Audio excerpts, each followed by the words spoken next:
Hi, this is Christian Faust with Core Real Estate Properties, and this is your Core Real Estate Minute. Today I'm going to speak briefly about 9 different tips for selling your distressed property.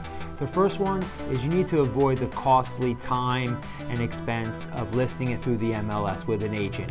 Especially if it's distressed, you've got to sell it quickly, so that is not usually a good option. 2, make it pretty. Understand you may not have much of a budget, but clean it up, do the best that you can so it's presentable. 3rd, you need to disclose everything. You don't want lawsuits coming back to you, so if there's major problems with the home, it needs to be disclosed. 4th, you want to find the right buyer. There's not as many buyers for distressed properties as there are for pretty turnkey homes.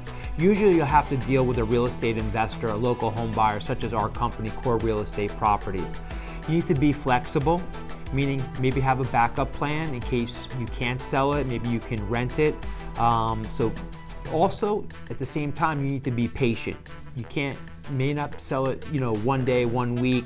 You need to have patience, wait a month or 2. Next thing is know the value, be realistic. It is a distressed home. Most likely it needs repairs, major renovations. So you've got to be realistic on what the house is worth so you could sell it quickly.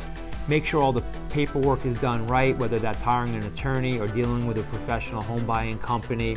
And the last thing is don't appear too desperate. Understand that you do have a distress, you're in a need, in a situation where you have to sell, but don't be too eager. And if you'd like to learn more how we may be able to help you if you have a distressed property that you need to sell, visit our website at sellmyhousenowusa.com for a complimentary analysis on your property. Thank you.